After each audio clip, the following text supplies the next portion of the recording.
Good day, everyone, especially to our professor, Dr. Manuel Roman. I am Alvin Lopez Batingal, your presenter. Today, I'm excited to share insights about motivation. This topic is crucial to educators because it directly impacts our learners' engagement, understanding, and retention on our lessons. We'll explore on this topic which highlights different aspects of motivation and offer insights into how to enhance motivation in various contexts. I hope that this presentation will provide you with a clearer understanding of the topic in its implication. So what is motivation? Motivation is a complex psychological construct that drives individuals to take action, achieve goals, and fulfill needs. According to the American Psychological Association or APA, motivation is the process that initiates, guides, and maintains goal-oriented behaviors. It can be influenced by internal factors like needs and desires, and external factors like incentives and rewards. It is a process of arousing and sustaining interest in an activity in order to achieve a goal. It is the creation of a desire on the part of the learner to perform an activity to satisfy a need. So what are the importance of motivation? The first one is for goal achievement. Motivation is essential for setting and achieving personal and professional goals. It provides the energy and direction needed to overcome obstacles and persist in the face of challenges. It directs activities towards the achievement of the goal. So if the goal is to acquire oral proficiency, then all efforts must be directed towards the learning of the rules of grammar of the language. The goal itself may be a motivation. The second one is for performance improvement. Motivated individuals tend to perform better and exhibit higher levels of productivity and creativity. This is relevant in the academic settings, workplaces, and personal projects. It controls and directs human behavior.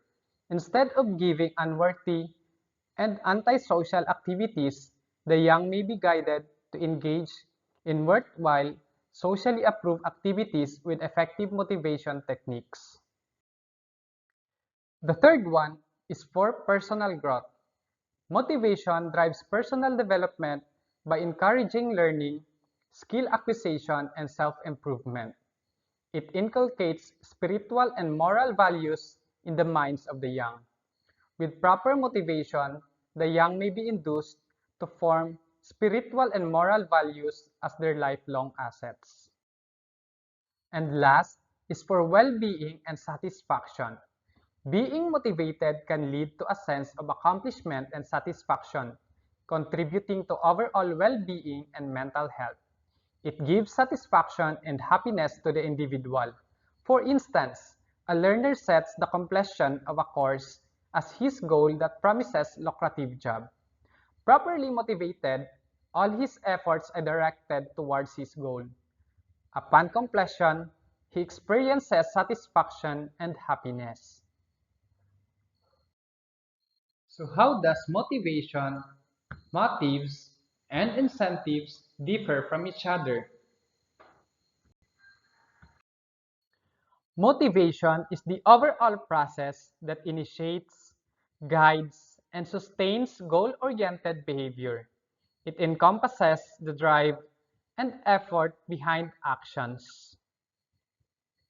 While motive is a specific reason or desire that triggers an individual's behavior, motives are the underlying needs or wants that prompt actions. On the other hand, incentive is an external factor or reward that encourages or influences behavior.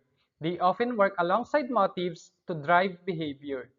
Incentives may come in form of social approval as praise, good grades, honors, scholarships, medals, and the like. Praising is a motivation, while the praise itself is an incentive. There are two classes of motivation. First is the intrinsic motivation, and the second one is the extrinsic motivation.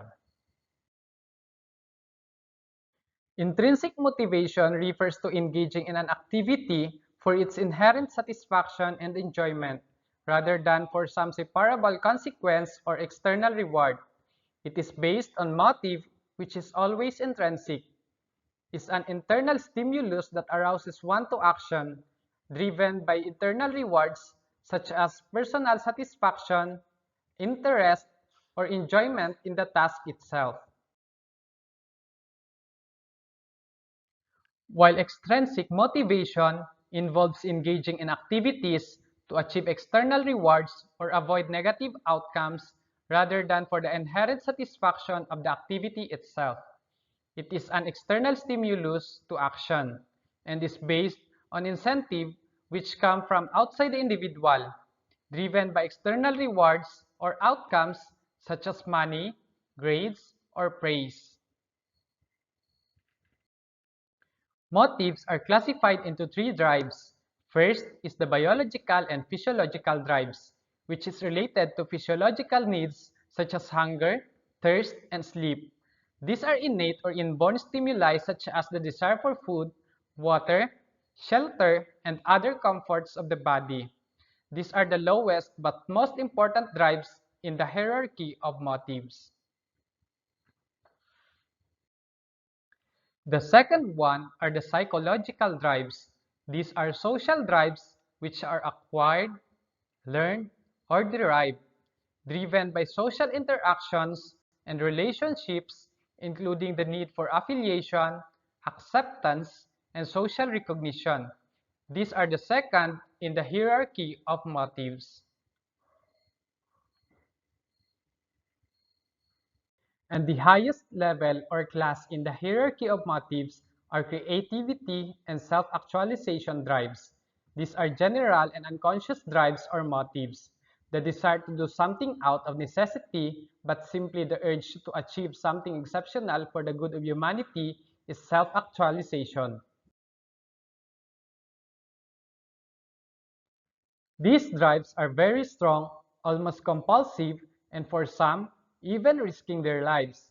To this class belongs the inventors, explorers, authors, scientists, composers, artists, performers, heroes, and the like. Motivation goes through a cycle. The first stage starts with a need which turns into a motive. Then tension or stress arises. The second stage is action. The motive spurs the individual into action and the activity continues until the motive has been satisfied and the goal achieved. Then the third stage starts, which is the satisfaction of the individual. Tension vanishes and stability or equilibrium takes place. This is called homeostasis, which is the absence of tension and satisfaction. Stability and equilibrium characterize the individual. If there is another need or motive arising, the motivational cycle starts all over again.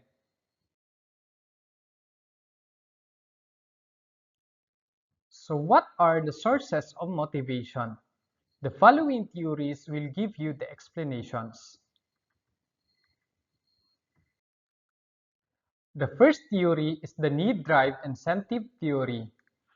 Need is probably the greatest source of motivation, and the desire to satisfy the need is the strongest motive. This theory proposes that motivation is based on a hierarchy of needs, starting the physiological needs and progressing through safety, love and belonging, esteem, and self-actualization. Once lower level needs are satisfied, higher level needs become the focus of motivation.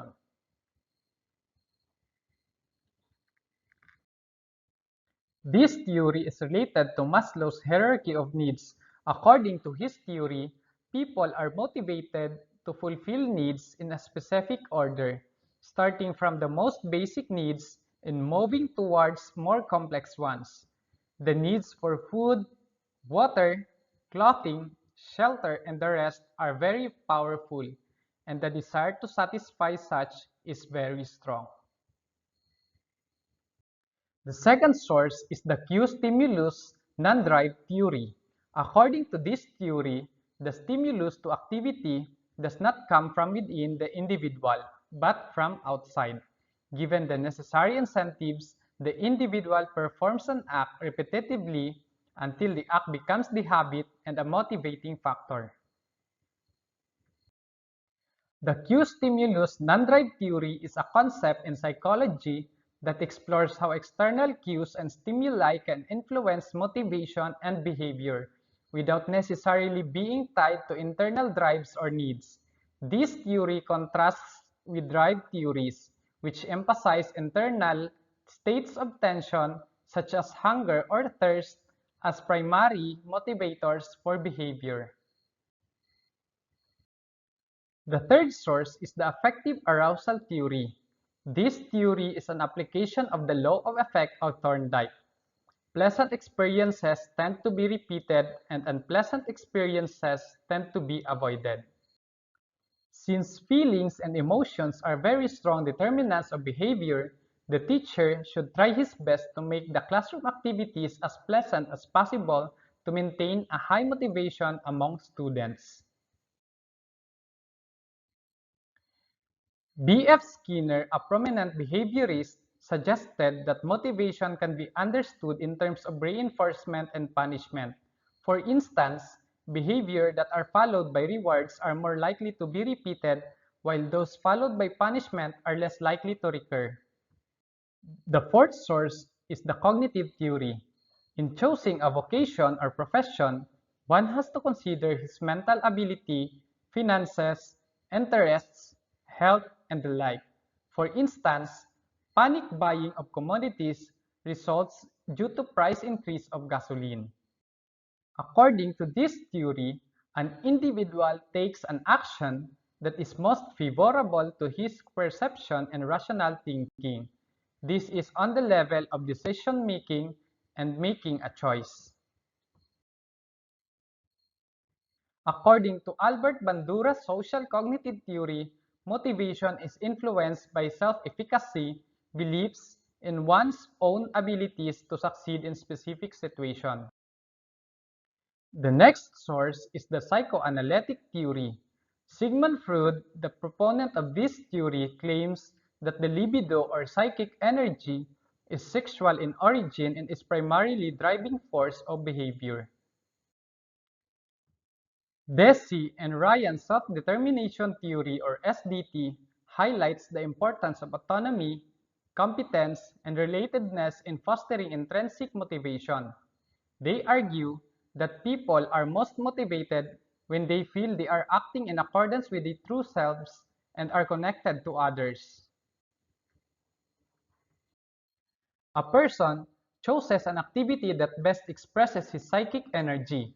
An intelligent person chooses a vocation that heavily involves mental activity, whereas an athletic person chooses a vocation that needs extensive physical energy. Included are leisure time activities such as reading, watching TV, swimming, basketball, and etc. That would be the end of my topic, and these are the references of my presentation. Thank you for your participation and attention in watching this presentation today.